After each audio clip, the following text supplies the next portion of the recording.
What is up, everybody? NC. JC and... We got a top 10 awesome on Enzo Amore. We figured with it being Vanilla Midget Week, let's go ahead and give props to the most charismatic Vanilla Midget in WWE history, in our opinion. So we're going to go ahead and kick it off with number one. This guy is the best little guy talker in the history of WWE. Now, we're considering guys like Drake Maverick, Jimmy Hart, you know, all the real good little guy talkers. But when you think of one that really gets kind of swept under the rug, you got to talk about Enzo Amore. I mean, elite level mic talent. And I know there's going to be some smart dickheads in the comments that are just going to be downvoting this and hating on it. But the fact of the matter is that Enzo is a certified G. He is good at what he does on the mic. You cannot deny that. Wait, Tama Tonga cuts better promos, guys. Dude, I saw a Tama Tonga promo the other day, and I was like, dude, never again. Palm face, dude. Holy shit, he is so bad. Well, what he says on Twitter is actually cool, but then when you see the delivery in the promo, you're like, just holy shit. Just this blunt. Shit, dog. It's like a Ricochet promo. That's really what it is. Samoan Ricochet. Yeah, really bad. Yeah. Really bad. But Enzo, on the other hand, overloaded with charisma. He is. Number two, this guy is a merch mover. He is. Right from the get-go, when he first got called up to the main roster, the soft shirts were selling like crazy. Yeah. They were one of the most popular shirts at the time. Well, and he was one of the most popular stars in NXT, to the extent where the crowd would chant in unison, all together, his theme song. Well, that ties right into what I was going to say. Let's go ahead and talk about our experience of seeing Enzo and Cass get called up to the main roster on their first night. We were live at SmackDown, and we got to see this live. So, JC, go ahead. All right, so we saw it live in San Diego. So we're checking it out. They come out to the ring for their debut. The whole place erupts in applause. And sings the theme song. Well, and the majority of the crowd knew who he was. Yeah. That tells you that this guy was over. Big time. Yeah. Yeah, super over with the crowd. And it's because he was so over that they were able to move so many soft shirts. Yeah. And certified G-shirts. Certified G-shirts, exactly. A top merch seller on both NXT and the main roster. Yes. How many people can say that? Like, Becky Lynch can't even say that. Very true. Bayley can't say that. Sasha can't say that. Right. Who's another NXT guy that went to the main... Shinsuke can't say that. Well, but even then, those are all people that were pushed in NXT. Enzo was not pushed in NXT. No, he wasn't. Triple H hated him. Like, you can't even use Kevin Owens. Well, what about Kevin Owens? Kevin Owens was getting pushed in NXT. Right from the get-go. Like, really, seriously, right from the get-go, they put him in a feud with Sami Zayn, and then have him feud for the title. Oh, but Finn Balor, guys! Finn Balor was getting pushed as well. Right. Enzo was not being pushed. Triple H was like, I gotta jump him out. He's got too much charisma, gotta jump him out. And then he goes to the main roster and becomes one of the top merch sellers. Well, there was even that interview backstage where he was like looking at Cass the whole time and wouldn't even look at Enzo. Yeah. That shows you that he did not respect the guy. And you know what? It is one of many Triple H flubs where they go on to do something else and they prove him to be the idiot that he is. Even if the Enzo character annoys the shit out of you, the guy was a merch seller. Right. He sold a shitload of merch. Yeah. It's good for business to have him at the top. That's irrefutable. Yeah. As Vince McMahon, seriously, you would not push that guy? Oh, granted, you think he's a fucking jackass. We've heard the rumors about him having a big ego backstage and getting kicked off the tour bus by Roman Reigns. We've all heard that shit. But if the guy who moves merch, he has a reason to have an ego. Yeah. Let him have his fucking ego, you stupid Mark dickheads. All your indie favorite darling motherfuckers, all of them have egos. Every last one of your indie darlings has an ego. They have egos and they have just no personality. Nothing. Nothing to offer. At least Enzo has a personality. Right. You may be annoyed by it, but it's a personality. And this is another thing these fucking smarks can't refute. Number 3, cool theme. Yeah. Just the start of it gets you going. I mean, that was actually one of the few good songs that was made by that ever shitty group. Yeah. CFO. One of the few good ones. And Enzo rapped that. Mm-hmm. He rapped his own theme song. He's soft as slop. It was catchy as fuck, memorable, and like I was saying when we were at that SmackDown show, everybody knew it. Yeah. His first night on the main roster, everybody in the crowd knew that song. Now, granted, San Diego, they are not a mark city. They are a casual city. Yeah. Trust me. Well, and it's a huge city, too, because it's a city of 1.5 million people. Mm-hmm. That's not small. It's one of the biggest cities in America. When you have that many people showing up to an arena and chanting for you on a WWE brand, you're over. Sold out 10,000-seat arena. Yeah. And everybody was chanting that shit. Yeah. Everybody knew. And it was his debut. Now, if that doesn't say that fucker's over, I don't know what does. Number 4, this guy was over in every brand he was on. Now, we talked a lot about how he was over in NXT. Yep. We talked about how he's immediately over on the main roster. and they fucked that up. But let's also talk about how he was over in 205 Live. Yeah. He was the only guy that made 205 Live matter, if you really think about it. The only promo on 205 Live that people remember is the one where Enzo was basically talking shit to them. With the Cosby sweater. Yeah. Like, hey kid, this is Visage. This is what Visage looks like. You want to be homeless? You want to be out on the streets? Yeah, they licked the pot anyway. How you doing? You know, He knows what he's doing. that promo is memorable. Right. It's the only memorable promo from 205 Live. Right. Drew Gulak hasn't done anything like that. Nope. Nobody has. Not even Leo Rush, and I like Leo. Yeah. I mean, nobody has really made 205 Live stand out. At this point, it is just fodder on the network. Yeah. It does not even deserve to exist. Now, people are going to say, well, wait a minute. What about that video of you dissing Enzo's career? We were joking around. Yeah, we were joking around. Guys, come on. The one thing that you got to learn about us is we goof on pro wrestlers even if we like them. Yeah. Okay?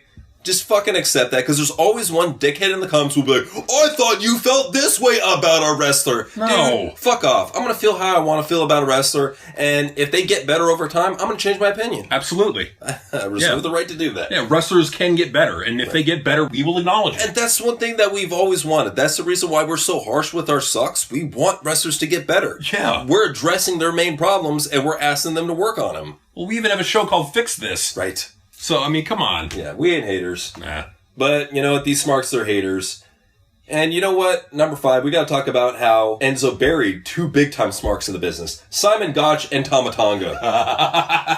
So I keep on seeing on YouTube this shit about Simon Gotch buries Enzo Amore. Have you seen this video? Yeah, it was just him, like, sleep-talking. It was him sleep-talking and just bitching about how Enzo wasn't liked backstage or whatever. Simon Gotch was for real not liked backstage. He was a hardcore mark that got his ass beat. Remember this? Yeah. Got his ass beat by Sin Cara in catering. Well, so that should show you the type of annoying mark he is. Well, he's got an undeserved ego. Right. It's like, bitch, you've got floppy bitch titties and no personality. That's all that Enzo had to say is saggy grandma tits, and it just... You got your saggy grandma tits and your no personality. How you doing? I loved it how he like just took the little armband and flipped it over his tit after that because his tit was flopping out. That's how bad he is. He had to take his little singlet band and pop it over his fat titty after Enzo said that. I mean, that's just how bad Simon Gotch is. He's a terrible wrestler. I mean, pretty much has been awful in every brand. I mean, he looked like shit in MLW with those saggy dog tits. Yeah, so gross. saggy dog It's tits. so fucking gross, dude. And then, don't get me started on Tamatanga. Oh my god. Not a good talent. Roman Reigns, if he lost about 2 feet off his height and all of his charisma. And became clinically depressed. Clinically depressed. Oh my god. He was so bad. He's just a Roman Reigns knockoff. And that's why I just That's all loved, he is. I loved how somebody as charismatic as Enzo just buried the shit out of him. It was well deserved. And he deserved to be, because I'm sorry, Tamatanga has always sucked. He's a shitty wrestler, a shitty promo. It's like when you go to cut a promo on Twitter and you're cutting it like this, and you're using this much energy in your promo, you're not a fucking good promo. You belong in New Japan. You belong in New Japan, where they don't cut promos and they fake kick each other for half an hour. All right, reason number 6 why Enzo Amore is awesome. He was in an underrated tag team, really was. Yeah, Enzo and Big Cass were a very underrated tag team. They get way too much hate. And it pisses me off how much hate they get just because of the fact that they were actually a good tag team. Like, if you think about what it takes to make a good tag team, you had a guy that talked really good. Yeah. You had a guy that was big and imposing. They had amusing backstage segments. You can't deny that. They were a fully functional tag team. In a realm where tag team is being taken way too seriously, tag team wrestlers are being taken way too seriously nowadays, they added that good old school goofball element. And I think that they really didn't get enough praise. What do we got over here? Cup potatoes? Remember their Sonic commercial? Cup potatoes. What do we got over here? Cup potatoes? Yeah, they Cup got potatoes? that's another thing. Got ad time. Yeah. When you get that kind of ad spot, that's a sign that WWE or Vince sees that you're marketable. Right. Well, and if anything, it showed that Sonic wanted to use him. Yeah. They're like, okay, these guys are charismatic. Let's use them. If they had just kept Enzo and not fucked him over and not let Triple H get his way, could you imagine WWE may not have lost as many viewers? Right. Well, I mean, trust me, WWE has done a lot to kind of cannibalize himself in the meantime. Yeah. But, yeah, Enzo would have really helped prop him up in the meantime. Because it wouldn't have been as bad, because at least they would have had a great mic worker on the show. Right. At least they would have had that. Well, they need more of those, sadly. They need a lot more, and he was one of them. Yep. You know, okay, so reason number 7 why Enzo Amore is awesome. He stayed away from the Super Indies. I love that. Stayed away from Ring of Honor, stayed away from Impact, stayed away from AEW.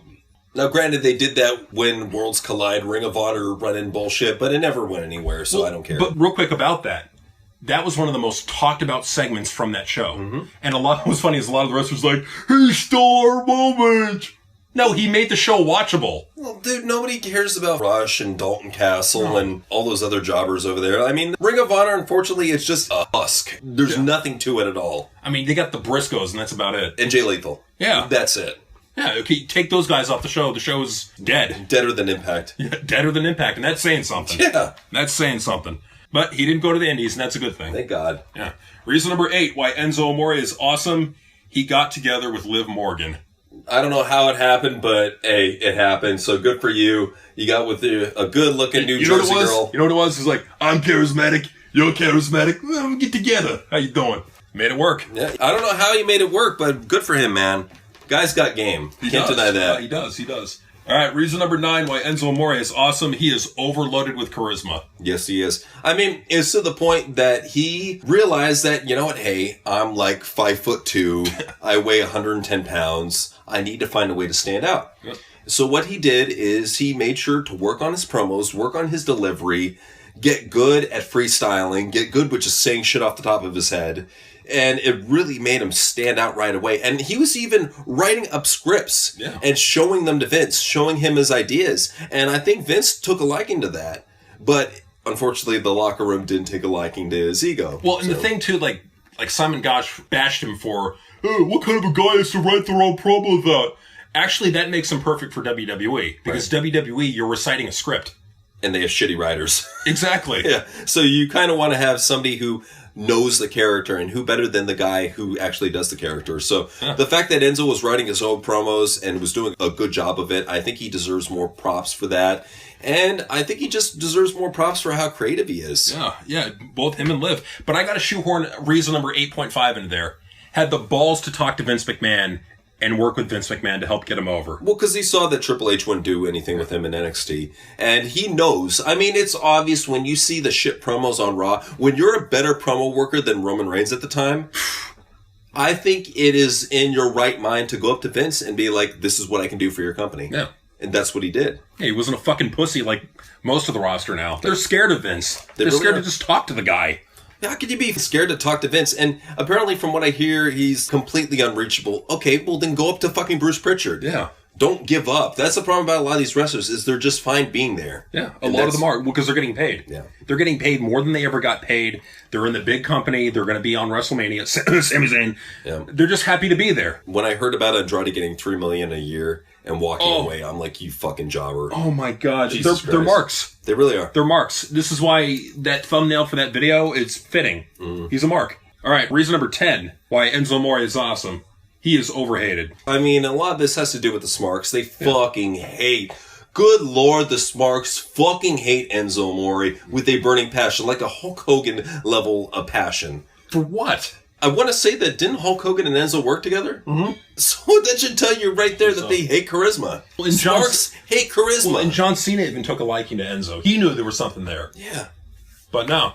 Well, and it's to the point that more than anything, Bruce Pritchard and everybody backstage, stop listening to these fucking smart dickheads. They will ruin your show. Yeah. And I'm just so glad that somebody in WWE sees that.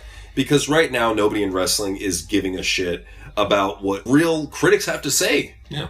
All they care about is what people who suck their dick have to say. And you know what those people say? They all want 30-minute matches and no storyline. They're not real wrestling fans. Yeah, I don't care. I don't care if we chase every casual fan away as long as we have dumb idiots that like to watch 30-minute matches and no storyline in a ring for 30 minutes. I don't care. I want the fat pedo neckbeards that like fake synchronized matches. That's what it is. He wants this fucking disgusting, nerdy, dedicated fan base that probably won't be that dedicated, dude. I'm telling you. No. Once a new, like, interactive VR hentai video game setup comes out, those fuckers will be jacking off to some hentai model all day long. I don't get it, Steph. Where do they go? We need to put out a WWE hentai game. NXT hentai. NXT hentai. Dakota Kai getting fucked by tentacles. Finn Balor gay porno. Hey, fella. Seems like you'll find me in the dressing room. I just stick your tentacle in my arse. Oh my God. All right. So that has been our top 10 reasons why Enzo Amore is awesome, hell of a talent. Way too overhated by the smart dickhead fans. Way too overhated. NC. JCN. Peace out.